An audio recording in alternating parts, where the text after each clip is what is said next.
श्री चरणों को देख करके अपने तामस स्वभाव के उस स्वभाव को उन सर्पणी बिच्छी ने स्वभावगत जहर था उसका परित्याग कर दिया और भगवान का दर्शन किया। ऐसे भगवान के श्री चरण हैं तो वो भक्तों के लिए कितने आनंदकारी कल्याणकारी होंगे। भक्त जन किस भाव से भगवान को प्रणाम करते होंगे।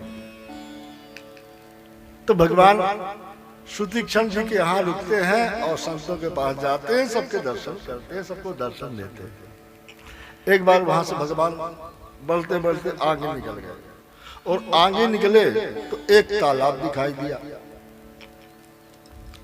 इदम पंचाप सभी नामों तटाकम सार्वकालिकम। तो उस सरोवर में कोई दिखता नहीं था, लेकिन सुंदर ध्वनि निकल रही थी और उस ध्वनि में सुंदर संगीत का स्वर निकल रहा था।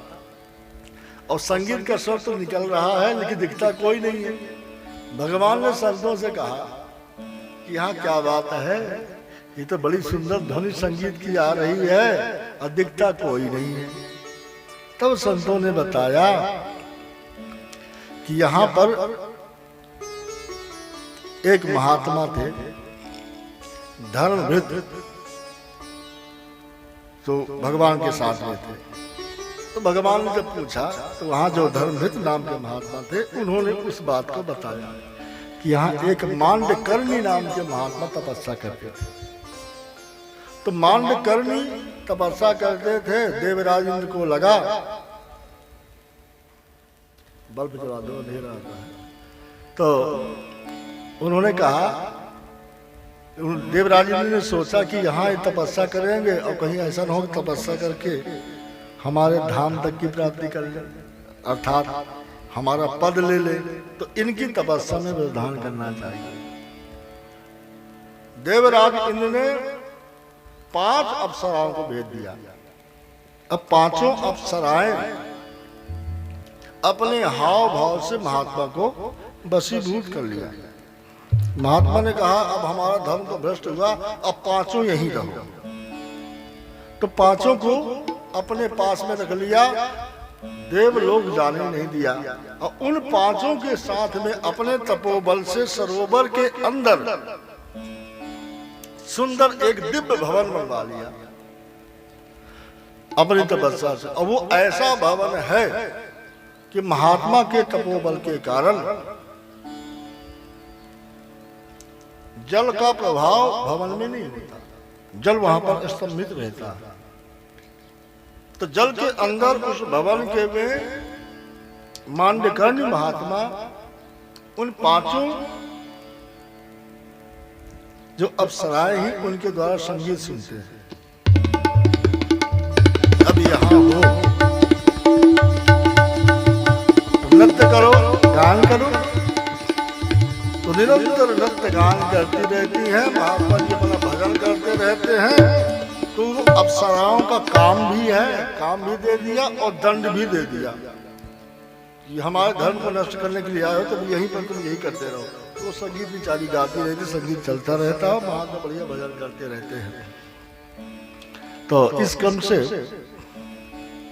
महात्मा ने बताया, महात्मा जी कहते हैं इसलिए इसका नाम है पंपाप्सर, पंच यहाँ अप्सराएं हैं, इसलिए यहाँ पर महात्मा के द्वारा जो संगीत चलाया जाता है उनके आदेश से यहाँ सुंदर संगीत की ध्वनि निकलती रहती है।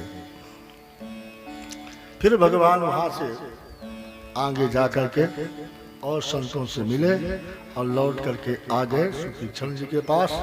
तो ये धीरे धीरे रहते रहते भगवान को वनवास काल में अब तक लगभग 10 साल 12 साल बीत गए। इसी में संतों से मिलते हुए 10-12 साल बीत गए। अब एक दिन भगवान ने सुतीक्षण से कहा, सुतीक्षण जी अब हमारी इच्छा की आगे की यात्रा हो। यहाँ के जितने क्षेत्र के सब संत थे सबसे हमने मिल लिया और सब के दर्शन कर लिए हैं। अब आगे आपके गुरुजी के दर्शन करना चाहते हैं, तो अपने गुरुजी के दर्शन करा दो। अगस्त्य जी तो और महात्माओं के पास भगवान गए तो किसी को सांस में नहीं लिया, पूछा नहीं, अपने आप चले गए। लेकिन अगस्त जी के लिए सुतीक्षण को भगवान आदेश देते हैं कि आप चलिए और चल करके गुरु जी के पास पहुंचा दीजिए, गुरु जी कहाँ रहते हैं उनसे मिलवा दीजिए। तब सुतीक्षण जी भगवान को लेकर के चलते हैं। पतस्थे अगस्तस्व मुद्दिश्य सानुगः सह सीतया। सीता, लक्ष्मण और सुतीक्षण के साथ भगवान अगस्त जी के लिए चलते हैं। तो रास्ते में लक्ष्मण जी से भगवान ने अगस्त जी की एक कहानी सुनाई।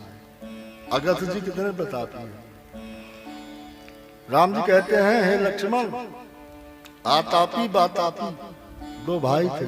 आतापी का नाम ही इल्वल था, संस्कृत का ज्ञाता था, विद्वान था। तो वो अपने संस्कृत के भाषा से बड़े बड़े विद्वान को, संतों को प्रभावित कर ले और फिर लेकर के आए।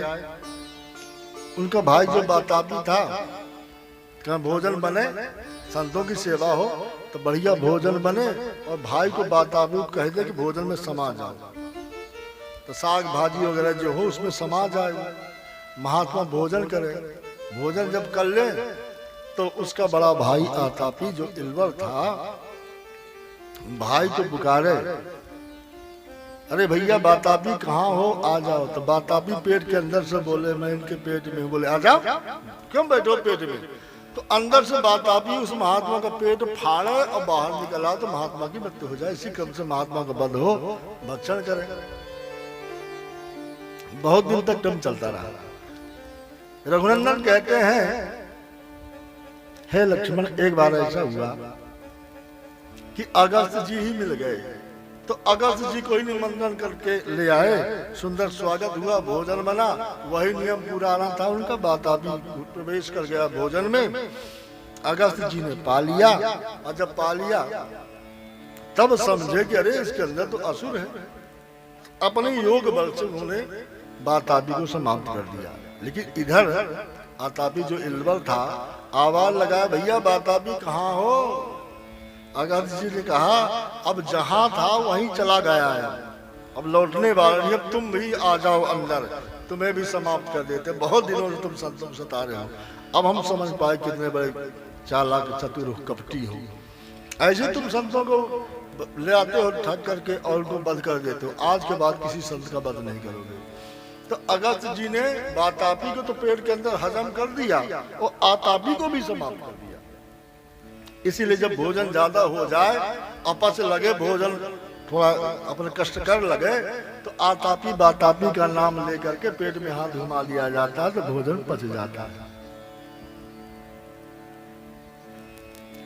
उनमें अगस्त जी, अगस्तम कुंभकर्णम चा सलिम चा बड़वाननम आहार पाचनाथायो संस्मरामि प्रकोदकम आतापी भक्षितो ये नो बातापी चा महाबलः समुद्रा शोषितो ये नो सर्वता पाके सभा।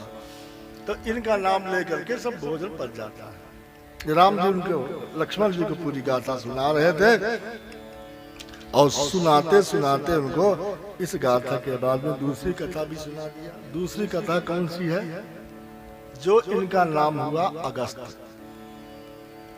ये कुंभज हैं, घड़े से पैदा हुए। बृहस्पति जी और अगस्त जी घड़े से पैदा किए गए थे, इसलिए उनका नाम था कुंभज। अगस्त नाम क्यों हुआ? एक बार एक पक्षी का जोड़ा रोज समुद्र को सुखाने के लिए डुबकी लगाए, शरीर में खूब लगा ले रेता, और ले जा करके रेता डाले समुद्र में, पानी की बूंद ले जा करके बाहर छोड़े, शरीर में लपटा के पानी बाहर ले जाए, क्योंकि उनके बच्चों को समुद्र ने अपने लहर में अंदर समा लिया था।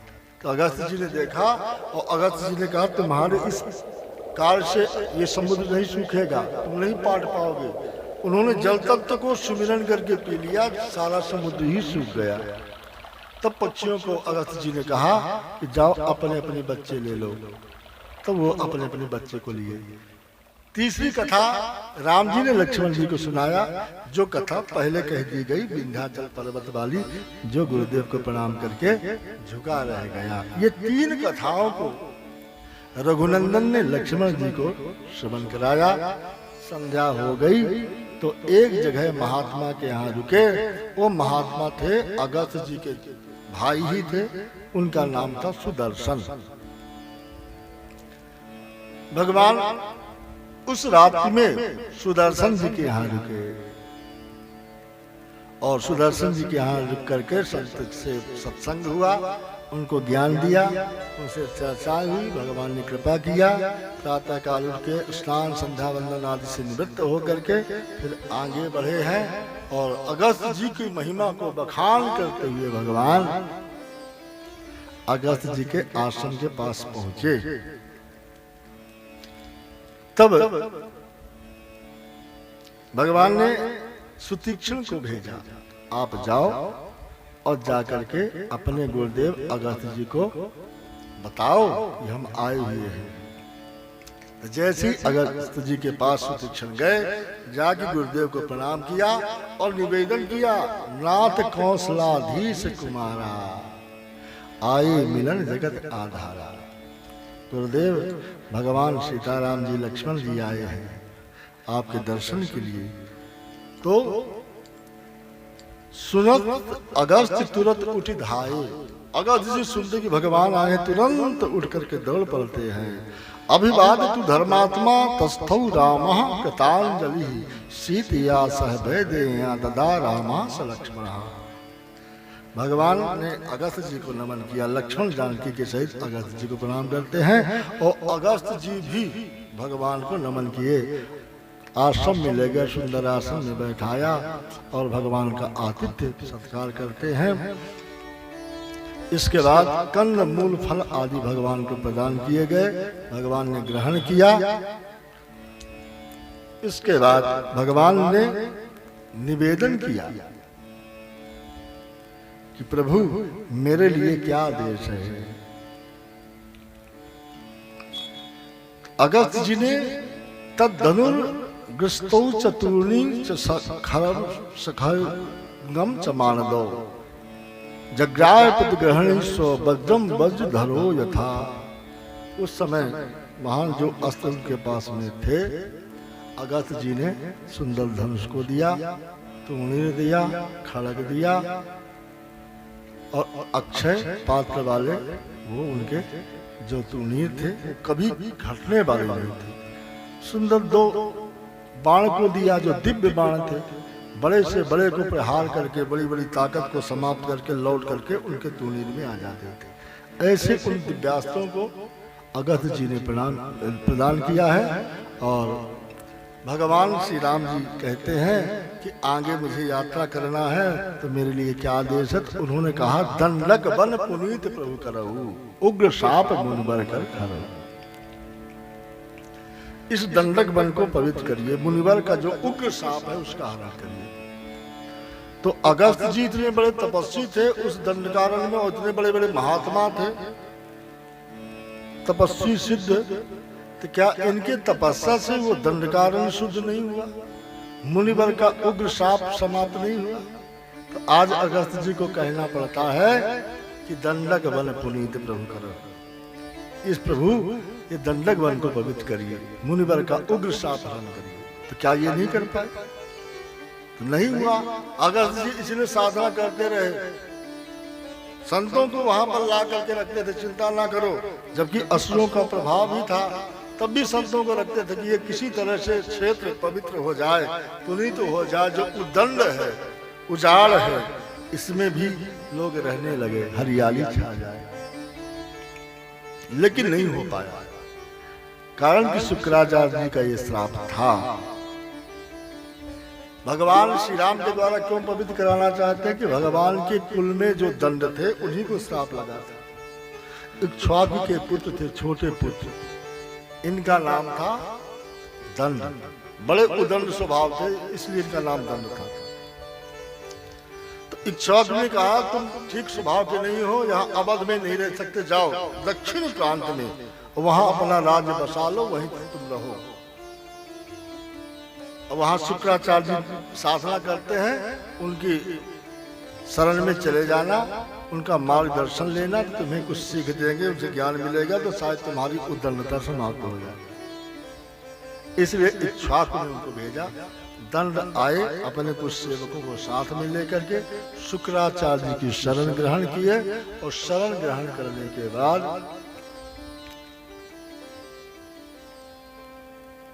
वहीं पर शुक्राचार्य के आदेश से अपना राज स्थापित कर लिया। ये रहने लगे। अब पिताजी का आदेश था कि शुक्राचार्य जी से कुछ ज्ञान लेना, तो जाते रहे शुक्राचार्य जी के पास, सत्संग करे। शुक्राचार्य जी की एक बेटी थी, उसका नाम था अरज। एक बार दंड के मन में आया कि अरज के साथ विवाह हो जाएगा। उन्होंने अरज से प्रस्ताव रखा। अरज ने मना कर दिया कि आप क्षत्रिय हो, हम ब्राह्मण हैं, और फिर हमारे पिताजी के तुम शिष्य हो, तो हम गुरु बहन लगेंगे, फिर ऐसे संबंध विवाह कैसे हो सकता है। दंड ने कहा, मैं राजा हूं, मुझे अधिकार है, राजा कहीं भी विवाह कर सकता है, उसके लिए कोई मर्यादा नहीं। अरज ने बहुत डांटा, किंतु दंड ने हठ पूर्वक कहा कि तुमको मेरे साथ विवाह करना ही पड़ेगा।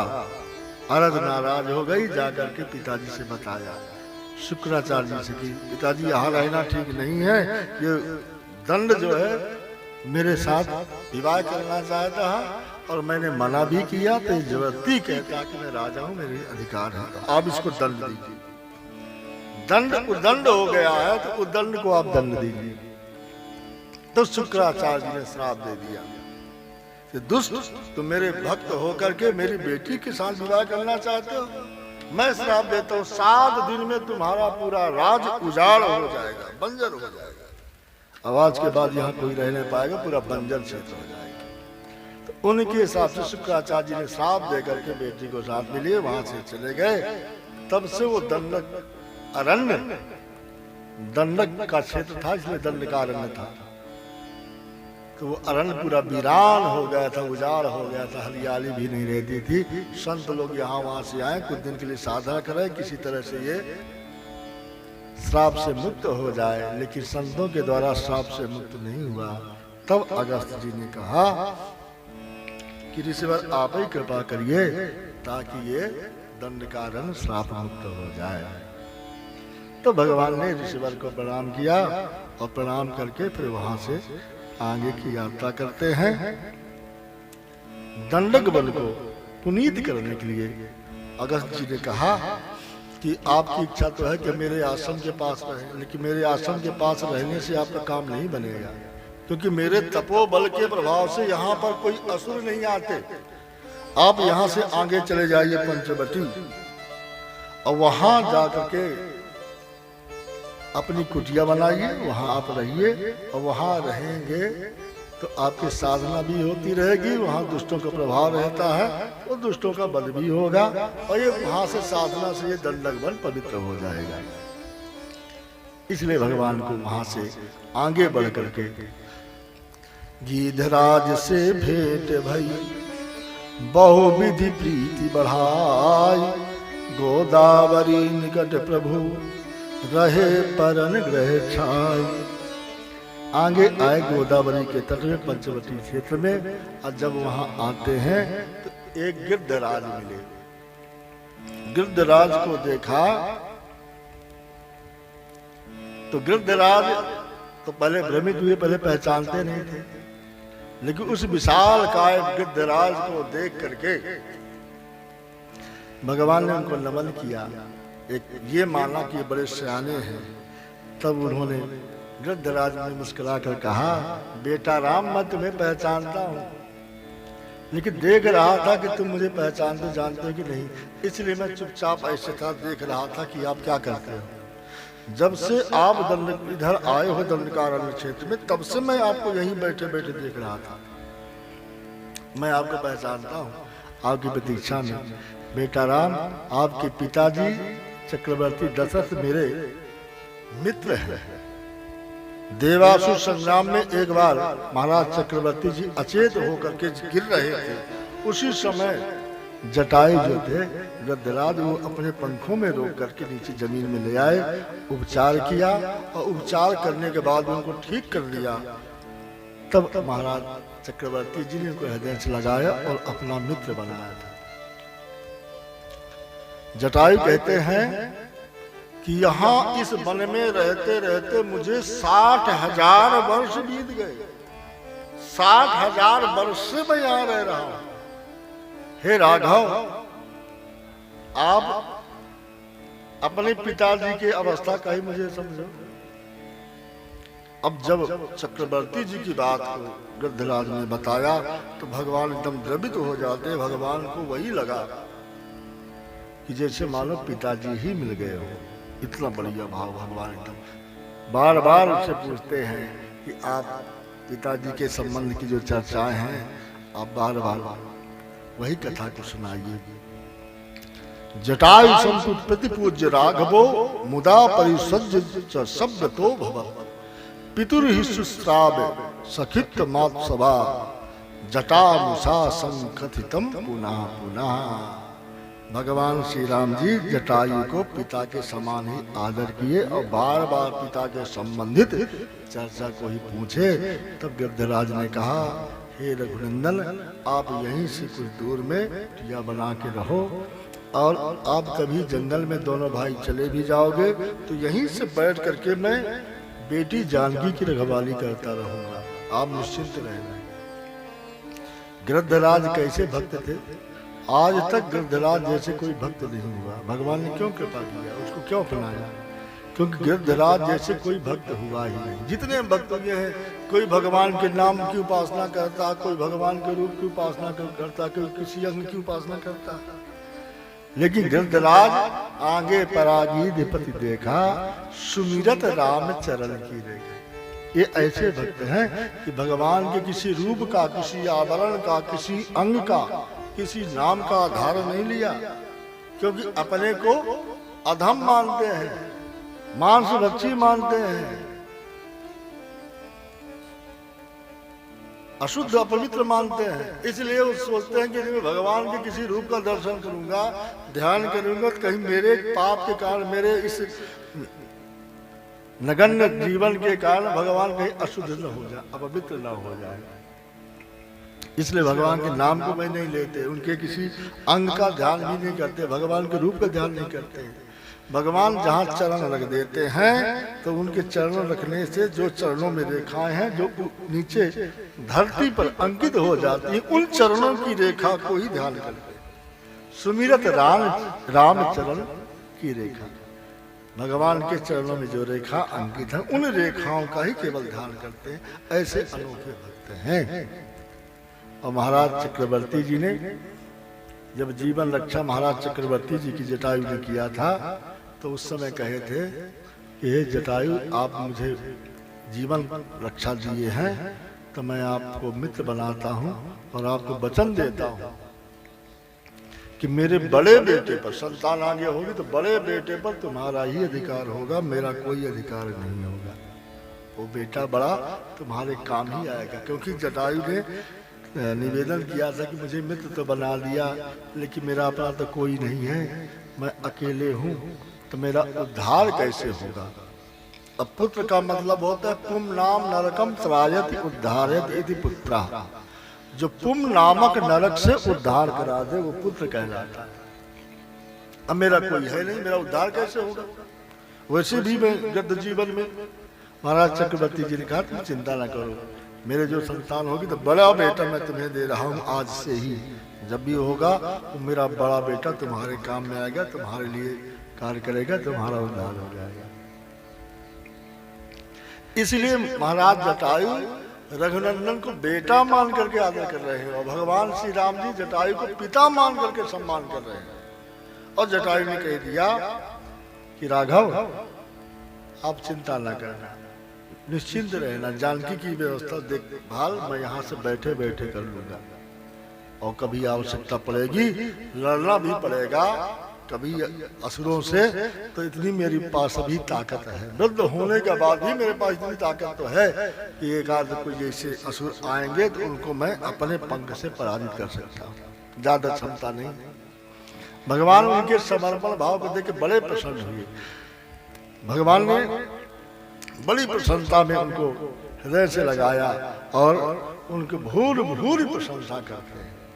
फिर वहां से भगवान आगे गए। जैसे ही गिरधराज ने कहा था कि पंचवटी में वहां उस क्षेत्र में आप कुटिया बनाओ, उसी के अनुसार भगवान लक्ष्मण जी के द्वारा कुटी का निर्माण करते हैं और पंचवटी में भगवान का निवास हो जाता है।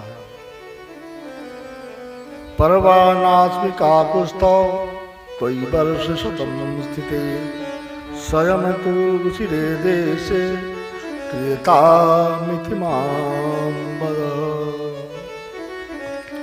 भगवान की जैसी इच्छा हुई, जिस प्रकार से भगवान ने बताया उसी क्रम से वैसी व्यवस्था ही लक्ष्मण जी ने कर दिया। वैसे कुटी बैठक आदि पूरी व्यवस्था कर देते हैं। अब जब से भगवान का वहां निवास हुआ है, तब से वहां के संत जन निश्चिंत रहते हैं कि भगवान रहते हैं। कोई असुर आदि आएगा तो इनका वध भगवान अवश्य ही करेंगे।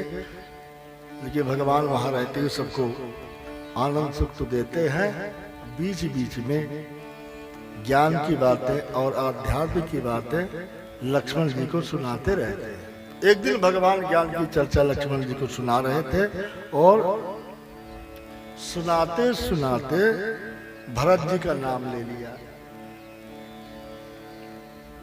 और जैसे भरत जी का नाम लिया वैसे लक्ष्मण जी को पश्चाताप लगने लगा। अरे भैया, आज आपने भरत भैया का नाम ले लिया। मैं जब ये याद करता हूँ, कभी भी मैं भरत के याद नाम नहीं लेता। जब मुझे कभी याद आती है तो मैं अपने अपराध को स्मरण करने लगता हूँ कि ऐसे धर्मात्मा भरत के लिए मेरे मन में चित्रकूट में कितने विकार आए, कितने दोष आए। यहाँ तक कि भरत को वध करने के लिए भी मैंने आपसे कह दिया। तो ऐसे धर्मात्मा के लिए मेरे मन में इतना कुभाव आया, इसलिए मैं कभी भी भरत की याद नहीं करता, क्योंकि मेरे सब पाप मुझे दिखने लगते हैं। भैया, आज आपने नाम लिया तो पुनः मुझे याद आ गई, तो आप मुझे क्षमा कर दो। और जब भरत भैया मिलेंगे तो उनसे भी मैं क्षमा मांग लूंगा। तो मुझे लगता क्या आप ही बता दो कि भरत भैया क्या मुझे क्षमा किए होंगे क्या मेरे इन अपराधों को? राम जी कहते हैं भरत तो अपराध को तब क्षमा करेंगे जब तुम्हें कभी अपराधी माने होंगे तब। भरत को तुम नहीं जानते, इसके बाद भी नहीं पहचान पाए लक्ष्मण। वो कभी भी किसी में दोष नहीं देखता मेरा भरत।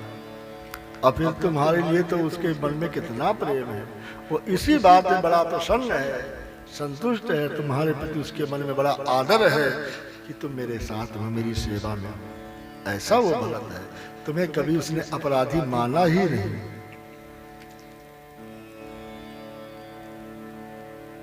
तब लक्ष्मण जी ने भगवान से प्रणाम करके कहा, प्रभु मैं तो छोटी छोटी बातों में विचलित हो जाता हूँ, विकारयुक्त हो जाता हूँ, लेकिन आपके मन में कभी भी कोई ये विकार नहीं आता। आप धीरे धीरे रहते हुए साहसपूर्ण कार्य करते हैं। आप भगवान मुस्कुराए, लक्ष्मण आप जैसे भाई का साथ हो तो हर व्यक्ति निश्चिंत रहेगा। तो आप मेरे भाई ही नहीं हो, मेरे मित्र भी हो, मेरे सहयोगी भी हो, और मेरे रक्षा के लिए तुम पितृव्रत भी हो। तो तुम तो मेरे लिए कई रिश्तों में हो। तब तक माता जी ने कहा, जानकी जी ने, कि भैया लक्ष्मण जी यही चर्चा करते रहोगे कि कुछ समिधा आदि की व्यवस्था भी करोगे, कंदमूल फल की, आगे प्रसाद भी तो होना चाहिए। इस तरह तरह की चर्चा होती है। तो लक्ष्मण जी वहां से भगवान को, माता जानकी जी को प्रणाम करके समिधा के लिए व्यवस्था करने के लिए चले जाते हैं। उसी समय रावण की बहन शूर्पणखा आती है। शूर्पणखा रावण की बहिनी, दुष्ट हृदय दारुण जस आई। हृदय दुष्ट है, सर्पणी की भांति है, दुष्ट हृदय वाली, लेकिन सुंदरी बन करके वो आई भगवान के चरणों में प्रणाम वहां पर, और अपने जो मन का उसका जो भाव था भगवान से विवाह करने का, तो अपना निवेदन प्रस्तुत करती है। शूर्पणखा कहती है, तुम सम पुरुष नमो सम नारी, यह संयोग विधि रचा विचार। तुम्हारे जैसे कोई पुरुष नहीं है, मेरे जैसे कोई नारी नहीं। तो शूर्पणखा ने जब भगवान को अपने समान माना, तो महर्षि वाल्मीकि जी इस प्रसंग को लिखते लिखते हंसने लगे। वाह, कैसी नासमझ है कि भगवान को अपने समान मान रही है। जैसे आप हो ऐसे हम भी हैं, और दोनों में तुलना कैसे हो सकती है। सुमुखम दुर्मुखी रामम व्रत मध्यम महोदरी विशालाक्षम विरूपाक्षी सुकेशम ताम मूर्धजा। महर्षि वाल्मीकि कहते हैं कि ये कितनी नासमझ है, भगवान से अपनी तुलना बरोबरी कर रही है कि आपके जैसे कोई पुरुष नहीं और मेरे जैसे कोई नारी नहीं, और आपका मेरे साथ विवाह हो जाए, ये बढ़िया संयोग जोड़ी है। ये जोड़ी कैसी हो सकती, समता कैसे हो सकती है। भगवान तो सुमुखम है, सुंदर मुख वाले हैं, लेकिन ये दुर्मुखी है। रामम व्रत मध्यम महोदरी, राम का तो पेट दबा हुआ, सीना खिला हुआ है, लेकिन ये तो महोदरी है, बड़ा लंबा इसका बड़ा पेट है। विशालाक्षम विरूपाक्ष, भगवान के सुंदर कमल के समान सुंदर नेत्र हैं, लेकिन ये विरूपाक्ष, इसकी आंख तो एकदम कुआं के समान है। सुकेशम ताम मूर्धजा, भगवान के तो सुंदर कोमल सुकोमल घुंघराले बाल हैं, लेकिन इसके बाल तो तांबे के धागे के समान है। और ये भगवान से कहती तुलना कर रही। विप्र रूपम विरूपा वा सुश्रम भैरवस्वना प्रिय रूपम विरूपा, भगवान तो सुंदर प्रिय है, प्रिय दर्शन है, ये विरूप है। भगवान बोलते हैं तो मधुर वाणी में सुश्रम बोलते हैं, सुंदर बात करते हैं, लेकिन भैरवस्वना, और ये जब भी बोलती है तो मेघ जैसे गरज करके कर्कशी आवाज में बोलती है। फिर भी कह रही है भगवान से कि आपका हमारा बढ़िया संबंध बनेगा, बढ़िया जोड़ी है। तरुणम दारुणा वृद्धा दक्षिणम वाम भाषिणी, भगवान कहाँ तरुण, हमेशा सुकुमार अवस्था में रहते हैं, और ये जो है दारुणा, दारुण है और वृद्ध हो गई है। दक्षिणाम वाम भाषिणी, भगवान जो भी है तो भगवान जो भी कहते हैं वो करते हैं, दक्षिणा है। और ये वाम भाषिणी है, वाम भाषिणी का मतलब ये कहती कुछ है करती कुछ है, इसके बारे में कोई ठिकाना नहीं। भगवान के तो अपनी दिनचर्या नियम धर्मानुसार, इसका धर्म से पृथक अधर्म के अनुसार ये कपट युक्त कार्य करने वाली है, फिर भी भगवान से बरोबरी कर रही है। न्याय वृत्तम सुदुर्वृत्ता, भगवान तो न्यायवती है, न्याय का, सत्य का, धर्म का साथ देने वाले हैं, और ये धर्म से कहीं लोगों को कोई संबंध ही नहीं है। तो न्याय वृत्तम सुदुर्वृत्ता प्रियाम अप्रिय दर्शना, भगवान के दर्शन से तो शांति मिलती है, भगवान के प्रिय दर्शन होते हैं, सुंदर दर्शन होते हैं, लेकिन ये तो अप्रिय दर्शना है।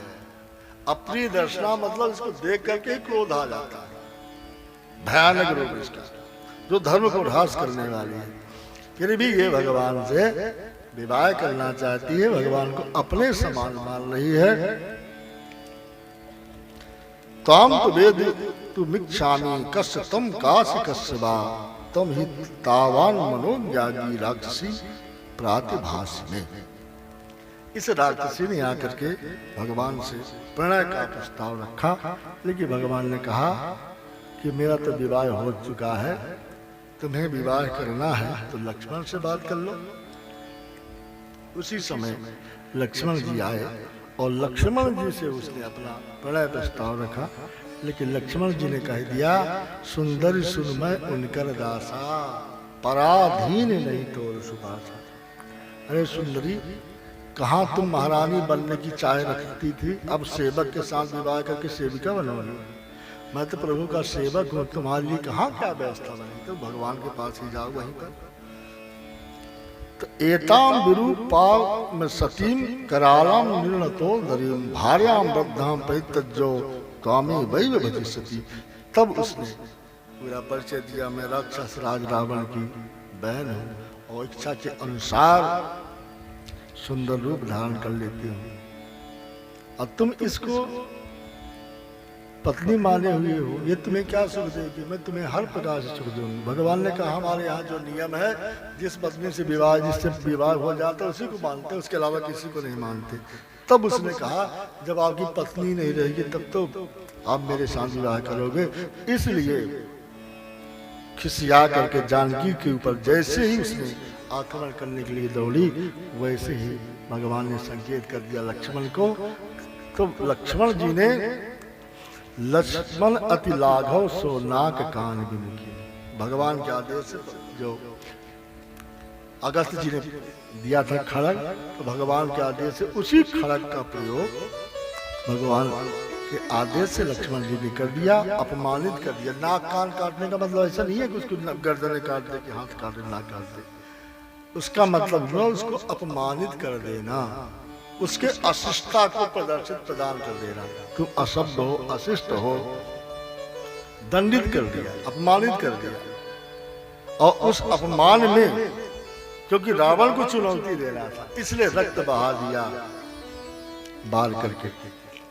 तो उसका सही अर्थ ये नहीं माना जाना चाहिए कि नाक काट दिया, कान काट दिया। नाक कान को संकेत कर दिया कि तुम्हारी कोई नाक नहीं है, कोई सम्मान नहीं है, तुम्हारे कान पर कोई भरोसा भी नहीं है, तुम्हारा कोई धर्म नहीं है, तुम्हारा कोई नियम नहीं है, तुम सब अधर्म के अनुयायी हो। ये भगवान ने लक्ष्मण के द्वारा संकेत करके दिया है। वहां से जब गई तो सबसे पहले शूर्पणखा खर के पास गई थी, क्योंकि खर दूषण भी दोनों बड़े शक्तिशाली थे। तो पहले खर के पास गई और वहां जाके जमीन पर गिर गई, रोने लगी। खर ने पूछा, बहन क्या बात है, तुम्हारा ये अपमान किसने किया? तो शूर्पणखा परिचय कैसे देती है? उसके परिचय में भी विशेषता है। शूर्पणखा विरोध में गई है, दुश्मनी में गई है, नाराज होके गई है, बदला लेना चाहती है, लेकिन परिचय देने का क्रम क्या है?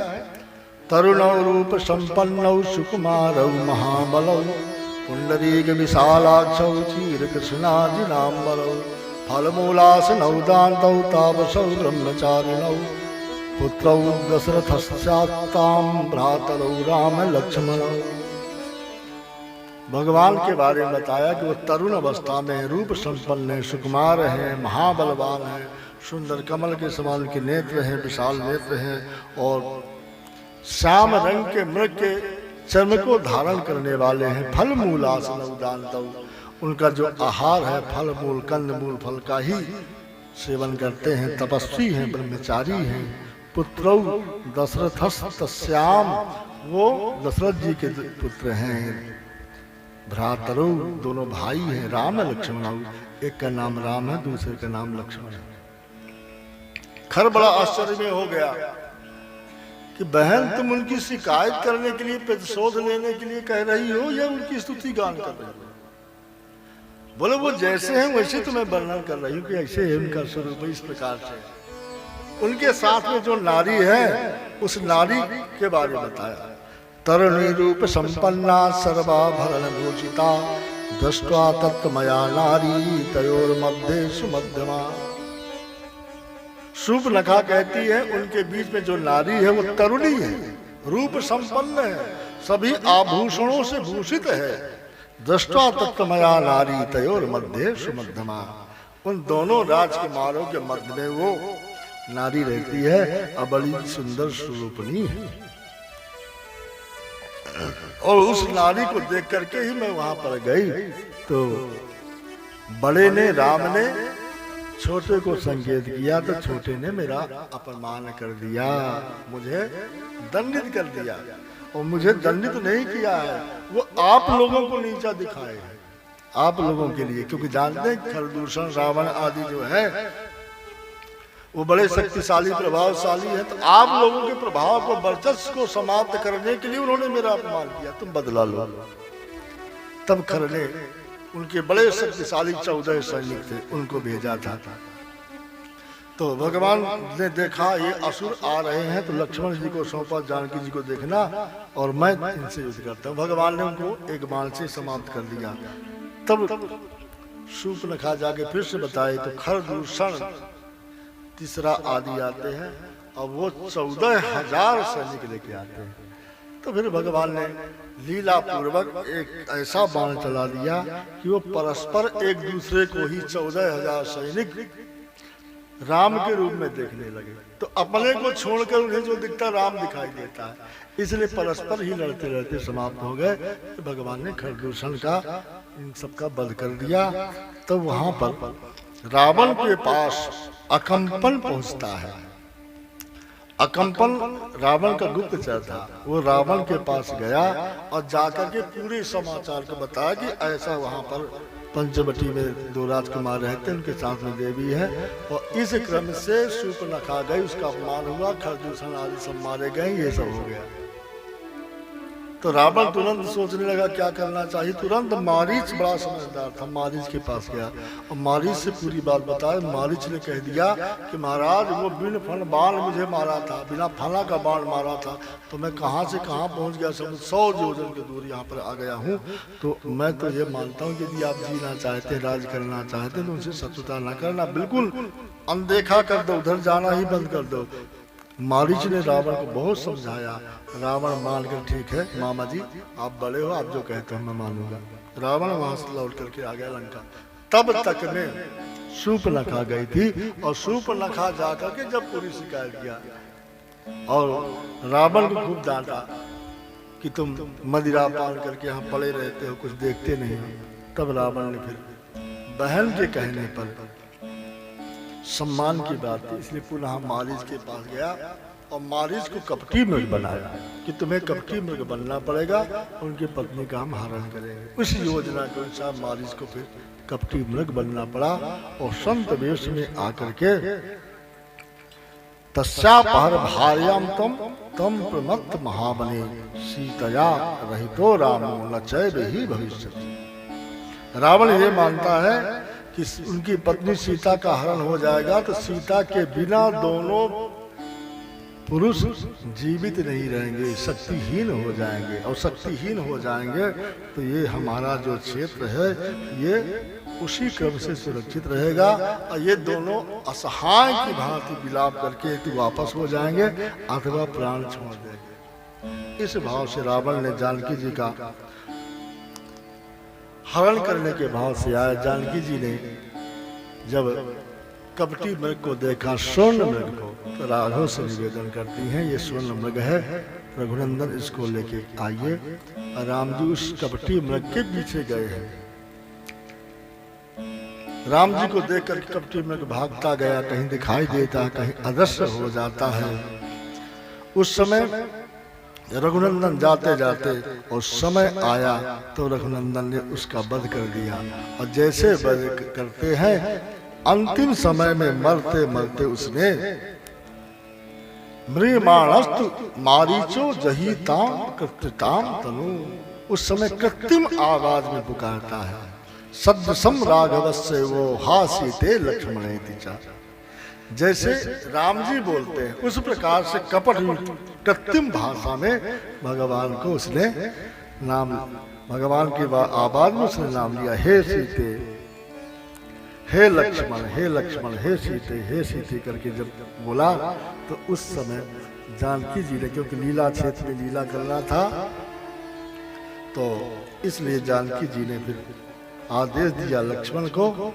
लक्ष्मण जी जा नहीं रहे थे लेकिन लक्ष्मण जी को जाना पड़ा, क्योंकि मर्म वचन सीता जब बोला वो ऐसे वचन बोल दी कि लक्ष्मण जी तुम चाहते होगे कि तुम्हारे भाई की मृत्यु हो जाएगी तो तुम मेरा वरण कर लोगे, तो ऐसा संभव नहीं हो सकता, तुमको जाना पड़ेगा। और यदि तुम नहीं जान सकते तो जानकी जी कहती मैं खुद क्षत्रिय कन्या हूँ, मैं खुद जाकर अपने पति की रक्षा के लिए जाऊंगा। और जानकी जी ने नहीं कहा ये शब्द, जानकी जी की प्रतिबिंब छाया ने कहा था, क्योंकि जब असुरों से युद्ध करना था तो भगवान ने अपनी दिव्य शक्ति को अग्नि में प्रवेश करा करके अंतर ध्यान कर दिया था और उनकी छाया रूप में, मायावी रूप में एक सीता को तैयार कर दिया था। वही मायावी जो रूप था, और यदि ऐसा न करते, लक्ष्मण वहां से दूर ना होते और उस छाया स्वरूप का हरण ना होता, राम जी खोजते हुए इतनी योजना न बनाते तो फिर इन असुरों को वध करने का माध्यम क्या बनता।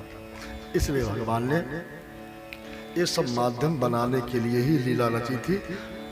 उसी लीला के पाठ में ही जानकी जी ने मर्म वचन बोला था।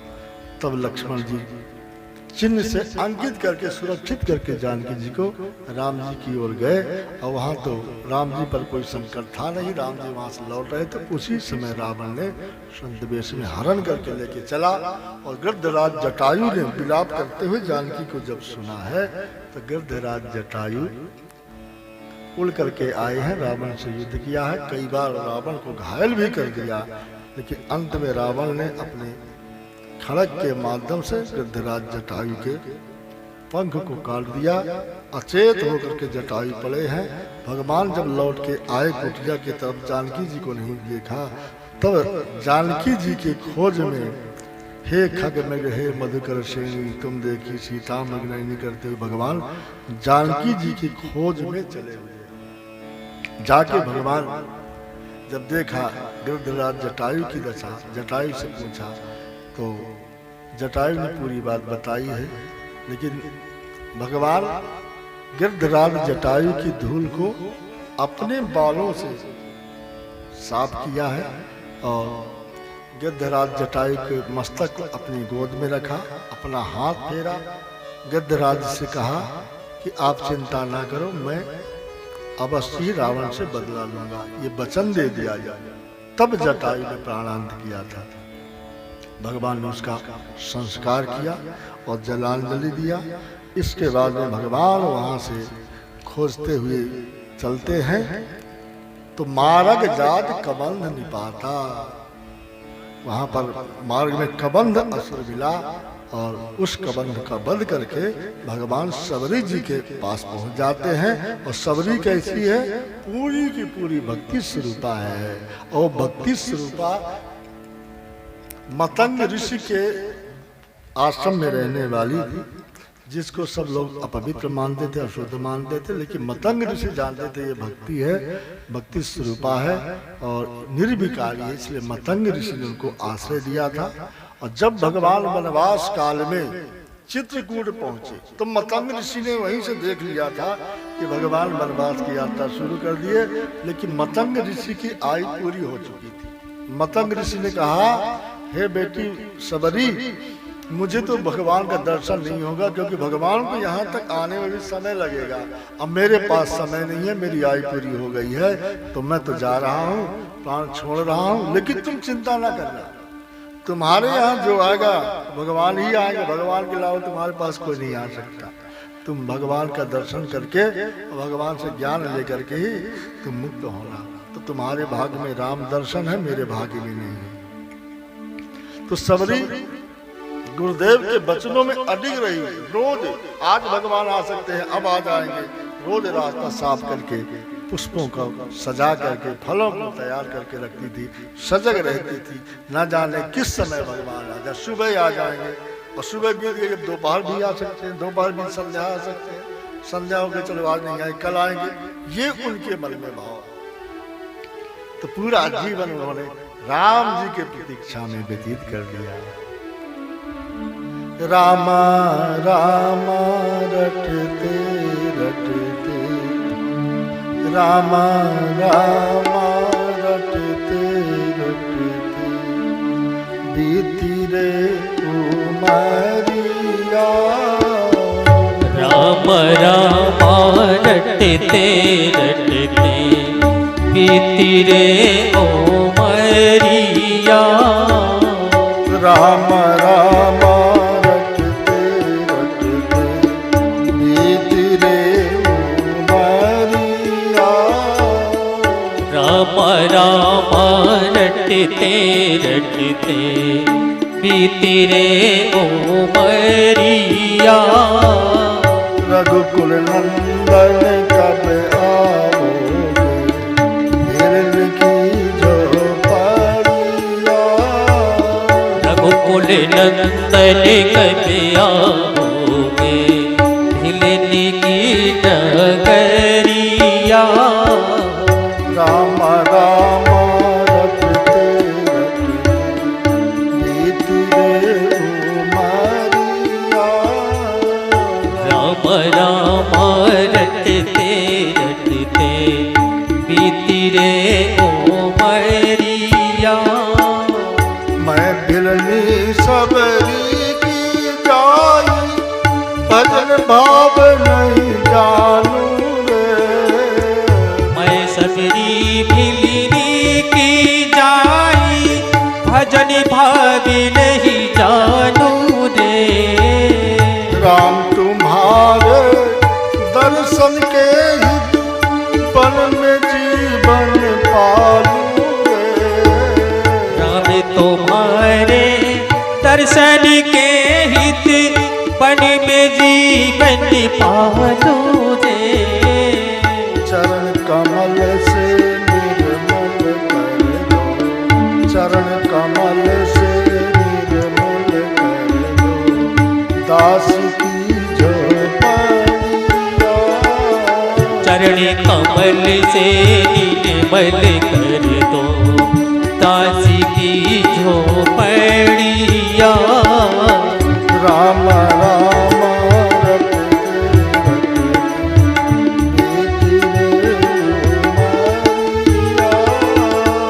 राम राम रटते रटते पीती रे ओ मरिया।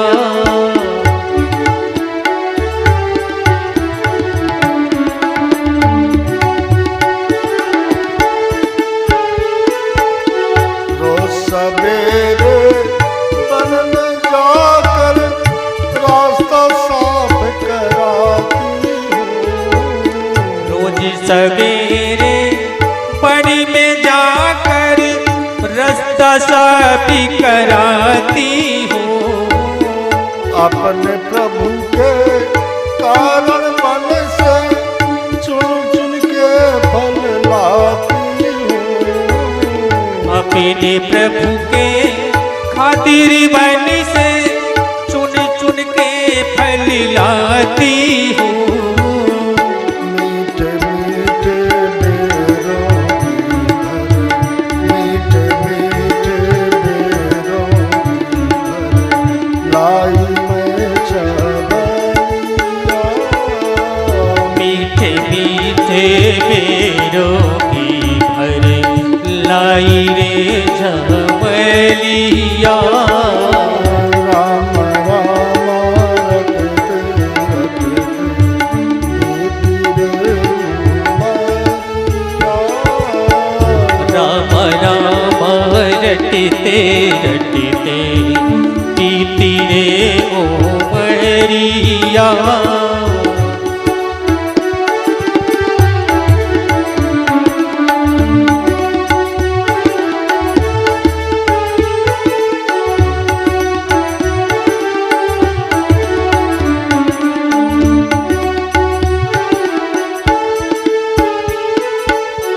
सुंदर श्याम सलोनी सूरत, नैनन बीच बसाऊंगी। सुंदर श्यामी सलोड़ी सूरत, नैनन बीच बसाऊंगी।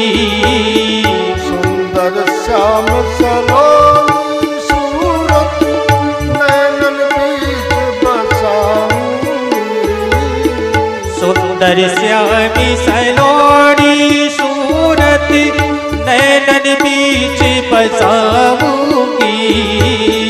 पद पंकज की रज धर मस्तक, चरणों में शीश नवाऊंगी।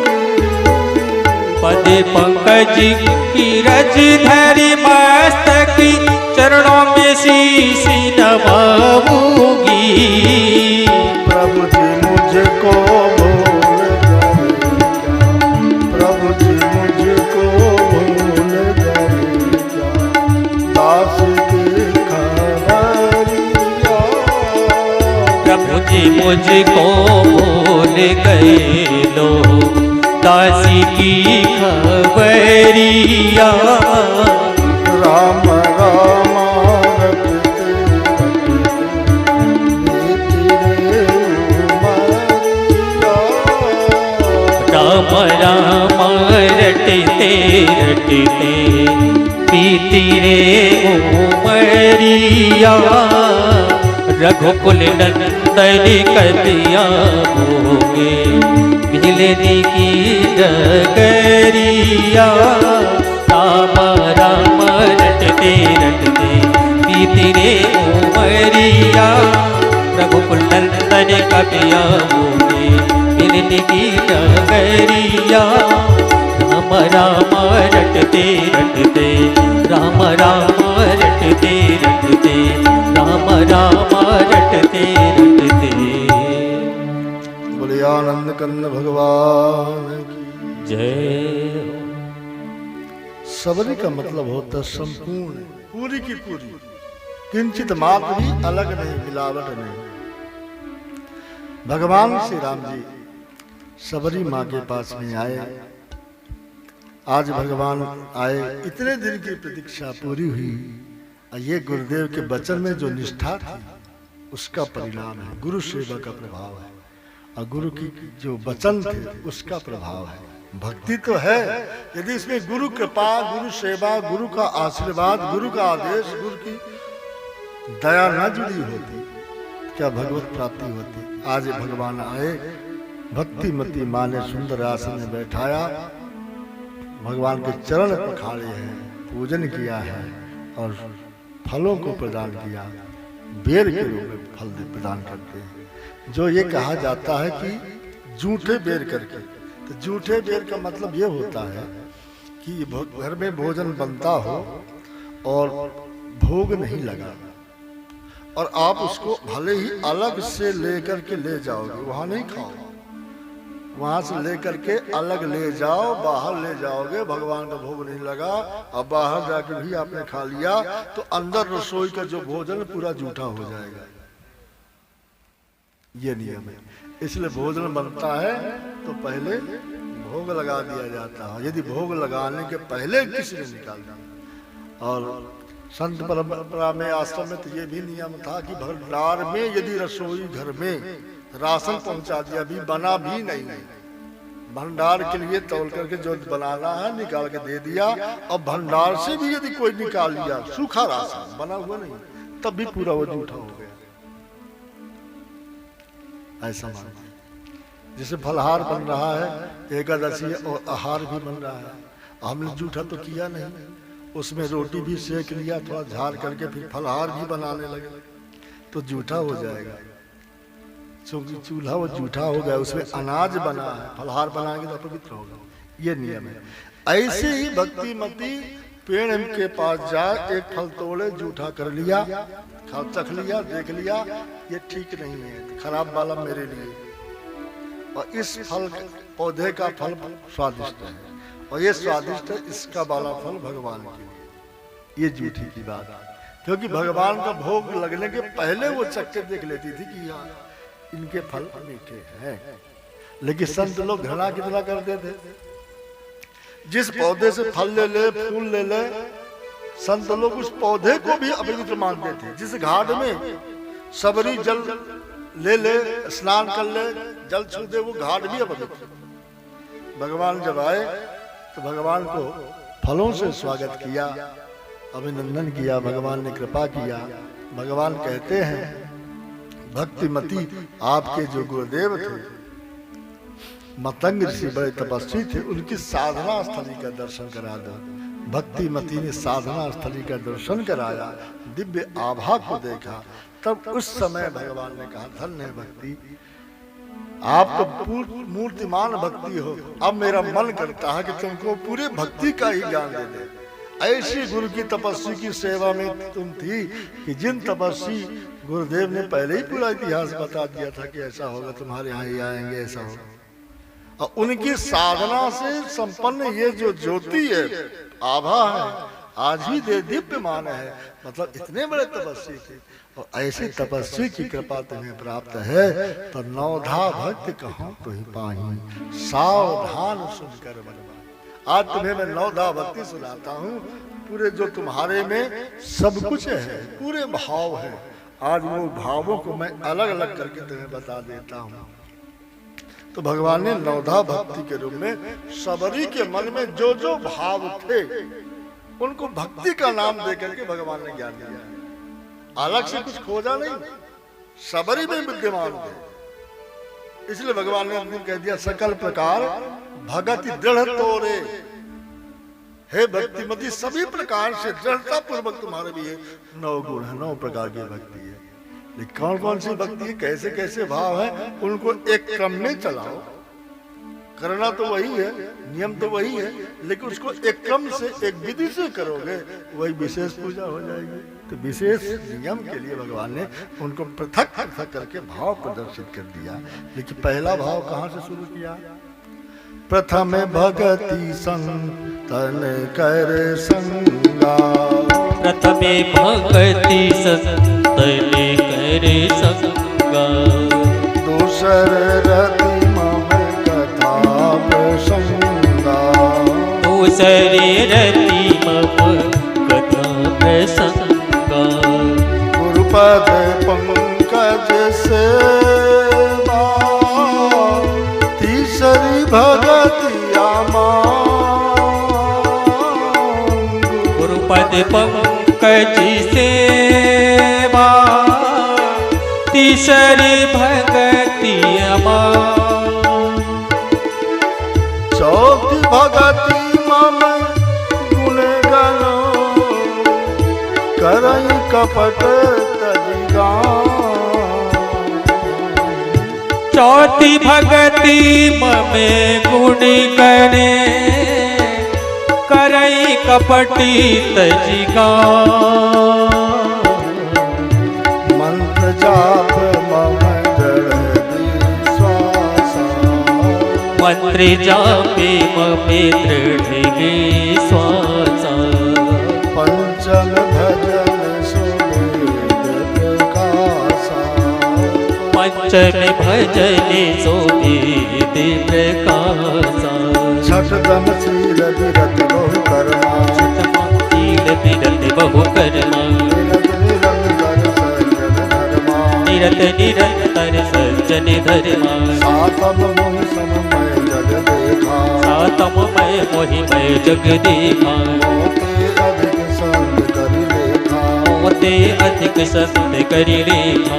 आठम जथा लाभ संतोषा। आठम जता लाभ संतोषा। सपनहु नहीं देखई परदोषा। सपनव नहीं देखई परदोषा। नव में सरल चित सब छल हीना। नव में सरल सब सद छल हीना। मम भरोस हिय हरस नदीना। ममे भरोस लिए हरस नदीना। तो पहली भक्ति कहाँ से शुरू किया? संतों के संग से, और कथा प्रसंग दूसरे नंबर में। तो जब भी भक्ति क्षेत्र में चलना है तो भक्तों का, संतों का संग करना पड़ेगा, तभी भगवान की कथा सुनने में रति होगी। तो प्रथम भगति संतन कर संगा। दूसर रतिमम कथा प्रसंगा। तब कथा प्रसंग में भगवान के चरित्र में मन लगेगा। गुरुपद पंकज सेवा। तीसरी भक्ति अमान। तीसरी भक्ति में गुरुदेव के पाद कमलों की सेवा। अमान, मान रहित, सम्मान की कामना से नहीं। चौथी भगति मम गुण गने करहीं कपल तजिगा। चौथी भक्ति में भगवान कहते मेरे गुणानुवादों को कपल छल तो छोड़ करके, त्याग करके गान करना चाहिए। मंत्र जाप मम दृढ़ विश्वास। जो गुरु मंत्र मिलता है वो गुरु मंत्र का जाप करना चाहिए। पंचम भजन सुवेद प्रकाश। पांचवी भक्ति है। और छठवीं भक्ति में छठदम शील विरत बहु कर्मा। निरत निरंतर सज्जन धर्मा। सातम छठवीं भक्ति में हमेशा शीलवान हो, बहु कर्मों से मन को अलग कर दे, सज्जनों के धर्म में चले। सातम सम मोहिमय जग देखा। सातवीं भक्ति में मेरे समान ही संसार को देखना चाहिए। मोते अधिक संत कर लेखा, लेकिन उसमें मेरे से अधिक संतों के प्रति में भाव प्रेम होना चाहिए। आठवीं भक्ति बता दिए जथा लाभ संतोषा। आठम जथा लाभ संतोषा। सपने उन्हें देखे परदोषा। स्वप्न में भी किसी में दोष ना देखना। जो मिला, जितना मिला, जैसा मिला, उसी में संतुष्ट होनी चाहिए। और नवम सरल चित्त। नौमे में सरल चित होना चाहिए, छल कपट से रहित होना चाहिए, भगवान के अलावा किसी पर भरोसा नहीं होना चाहिए। भगवान कहते हैं नौमो एको जाके होई नारी पुरुष सचराचर कोई सोई अतिशय प्रिय भामिन मोरे सकल प्रकार भगत दृढ़ हो रही। तो यहाँ पर एक शब्द भामनी शब्द का भी प्रयोग किया गया। तो एक शब्द ये भी कह रहे थे कि भामनी जो पत्नी के लिए कहा जाता है, तो सबरी क्या भगवान की पत्नी थी। तो एक कथा एक संत के द्वारा बहुत पहले सुनी गई थी इस शब्द के बारे में। उन्होंने बताया था कि भामनी शब्द इसलिए कहते हैं कि भामनी का मतलब पत्नी होता है। एक बार भगवान पत्नी को लेकर लक्ष्मी के साथ में संतों के आश्रम में गए थे। संत लोग भगवान का खूब स्वागत किया, लक्ष्मी जी का स्वागत नहीं किया। तो लक्ष्मी जी नाराज हो गए कि संतों ने हमारा स्वागत नहीं किया। तो लक्ष्मी जी ने संतों को श्राप दे दिया, जाओ ऐसे मुंह के प्यासे से बिना वस्त्र के ऐसे भटकोगे, धन से रहित रहोगे, व्यवस्था से रहित रहोगे। तो संतों ने कहा हम तो भगवान के भक्त हैं, हमको ये धन दौलत नहीं चाहिए, आपने हमें श्राप दिया है तो जाओ हमारा भी श्राप ले लो कि आपके मन में इतना कपट है, आप जाओ शुद्ध जीवन में व्यतीत करो। तो संतों के श्राप से इसीलिए वो भक्तिमती जो बनी, वो लक्ष्मी जी एक समय के जो संतों का श्राप था, उस श्राप के कारण वो सबरी बनी। इसलिए भगवान यहाँ पर कहते हैं कह रघुपति सुन भामिन बाता मानव एक भगत करना था। हे भामिनी, मैं वो लक्ष्मी के संबंध से नहीं आ रहा, मैं तो तुम्हें इस भक्ति के संबंध से आया हूँ। तो उस संत के द्वारा ये सुना गया था, क्योंकि भामिनी शब्द का यहाँ पर भगवान ने प्रयोग किया है। भगवान ने नौधा भक्ति जो सबरी में विद्यमान थी, जो गुण थे, उनको एक एक क्रम से वर्णन करके ज्ञान दिया है। भक्तिमती भगवान को आज प्राप्त करके ज्ञान लेकर के धन्य हो गई। और भगवान कहते हैं हे भक्तिमती, तुम्हारे सर्वांग भक्ति है। अब हम जानकी जी के खोज में हैं, तो कहाँ जाएं, किधर जाना चाहिए आप ये बताओ। तो सबरी माँ ने बताया था ऋषिमुख पर्वत जाने के लिए, और जाकर के सुग्रीव से मित्रता करो और वहीं से आपका काम बनेगा। तो सबरी माता से आदेश लेकर के भगवान यात्रा गए थे।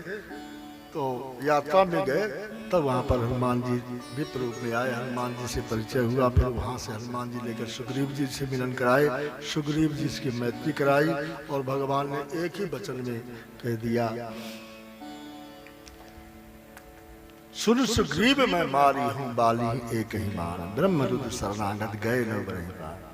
ए सुग्रीव, तुम मेरे मित्र बन गए हो, मैं तुम्हें वचन देता हूँ कि एक ही बाण से बाली का वध करूंगा। भगवान ने सुग्रीव से मित्रता निभाने के लिए बाली से युद्ध कराया, बाली का वध किया और सुग्रीव को अपना मित्र बनाया। सुग्रीव के फिर निर्देशन पर यात्राएं शुरू हुई, सेना गई और जानकी जी की खोज की गई। तो अब यहीं पर आज आरती करेंगे। कल कुछ समय दोपहर बैठ करके कथा का समापन करके फिर हम लोग इस कथा को पूर्णाहुति देंगे। 7:15 बज गए हैं, तो इसलिए यहीं पर भगवान सुग्रीव से मित्रता करके बाली का वध करके और सेना को तैयार करके जानकी जी की खोज शुरू कर दिए हैं। आगे की चर्चा के में संक्षिप्त में चर्चा कल के प्रसंग में करेंगे। आइए भगवत नाम में अपने इन शब्दों को, भाव को भगवान के चरणों में समर्पित करके आज की कथा को विश्राम करेंगे। ये प्रभु, हमारा मन आपके चरणों में लगा रहे और आपकी कृपा हमारे जीवन में हो। भले हमें जो भी दंड देना हो दीजिए, लेकिन हमें धर्म से पृथक ना करिए, अपने चरणों से अलग ना करिए। ये हमेशा भगवान से बोलना चाहिए। प्रभु, हम आपके चरणों से, आपके भक्तों से जुड़े रहे, बस इतनी कृपा। चाहे हार हो चाहे जीत हो, तेरे चरणों में रघुबर मेरी प्रीत हो। चाहे हार हो चाहे जीत हो, तेरे चरणों में रघुबर मेरी प्रीत हो। चाहे हार हो चाहे जीत हो, तेरे चरणों में राघव मेरी प्रीत हो। चाहे हार हो चाहे जीत हो, तेरे चरणों में राखो मेरी प्रीत हो।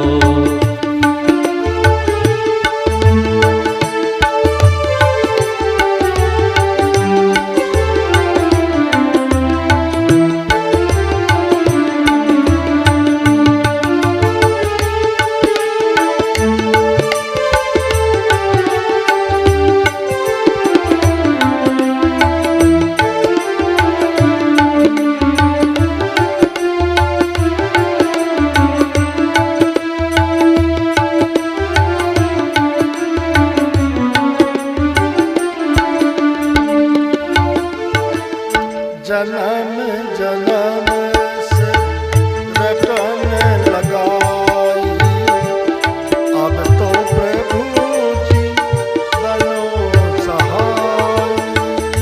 जन्मे जन्म से रटने लगाई, अब तो प्रभु जी बनो सहाय। चरण कमल से दूर न करना, बार बार देऊं दुहाई। चरणी कमल से दूरी न करना, बारी बारी मैं देवे दुहाई, देवे दुहाई। चाहे हार हो चाहे जीत हो, तेरे चरणों में प्रभु जी मेरी प्रीत हो। चाहे हार हो चाहे जीत हो, मेरे चरणों में रघुवर तेरी प्रीत हो।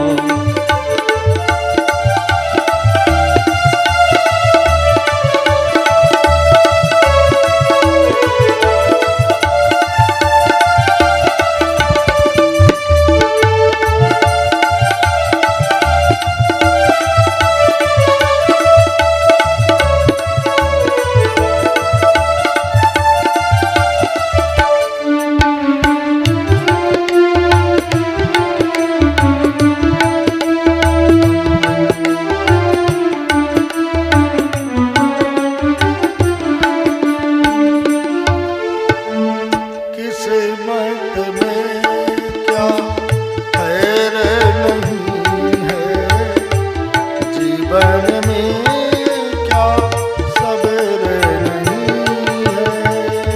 किस्मत में क्या खैरी नहीं है, जीवन में क्या सब्र नहीं है।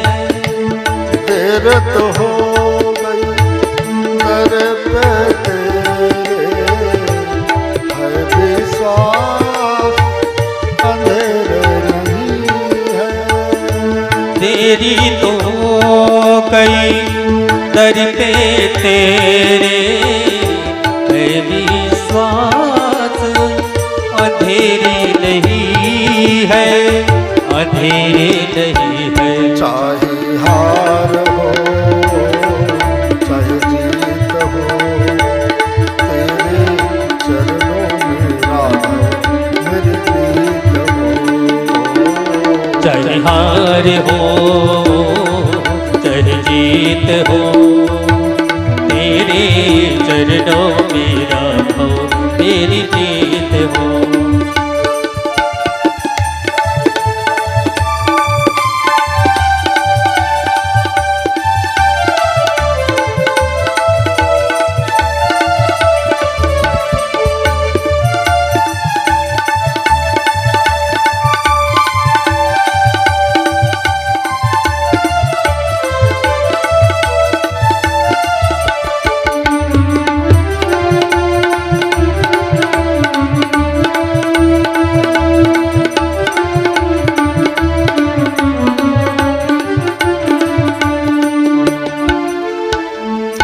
दर तेरे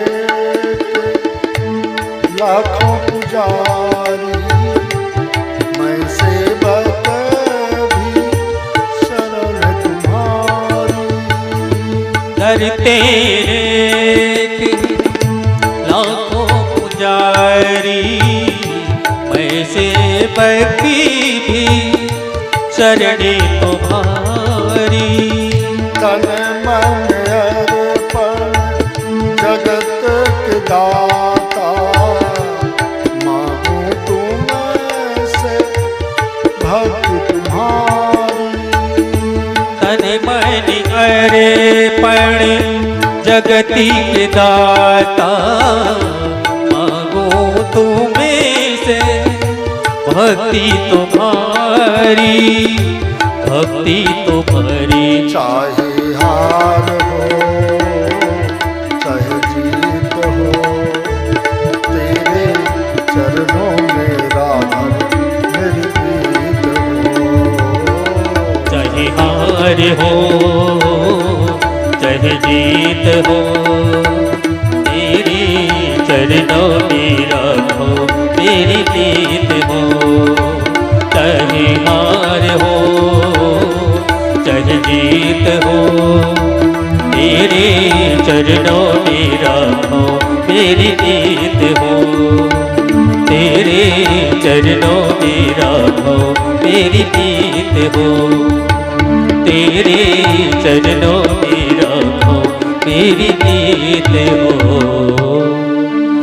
बोलिए आनंद कंद भगवान की जय हो।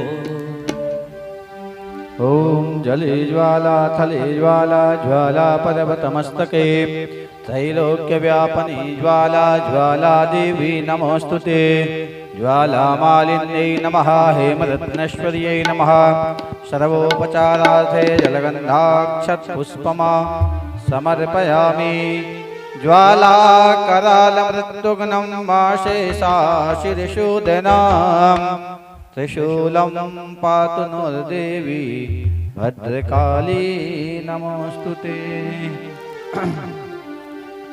ज्वालामालिन्यै नमः, हेमरत्नेश्वर्यै नमः। सर्वोपचारार्थे जलगन्धाक्षतपुष्पाणि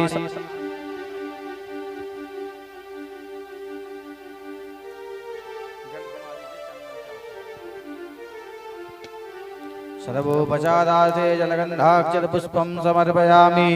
ॐ मा इदगुं हविः व्रजननाम्भे अस्तु दशभिरगुं सर्वगणगुं सुस्ताये। आत्मशनि प्रजाशनि पशुशनि लोकशन्यभयशनिः अग्निः प्रजा बहुला मे करोत्वन्नपयोरेतो अस्मासु दत्ता।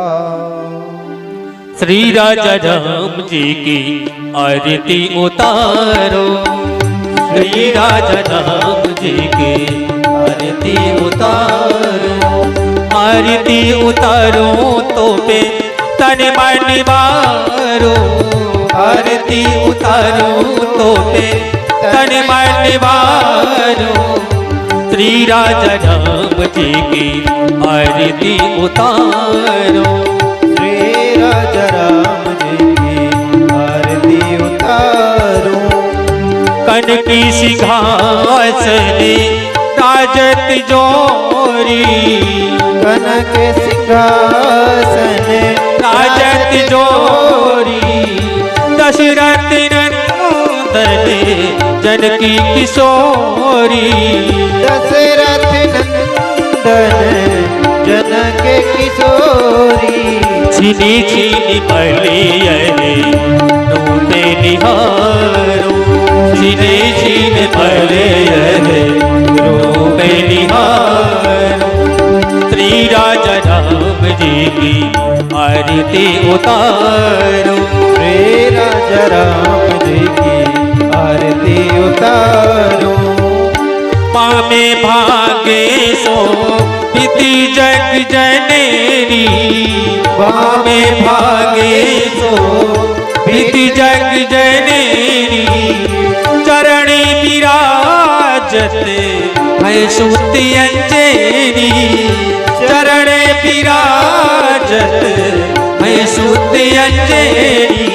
प्रभु पंकज देख विसारो, प्रभु पंकज देख विसारो। श्री राजा राम जी की आरती उतारो। श्री राजा राम जी की आरती उतारो।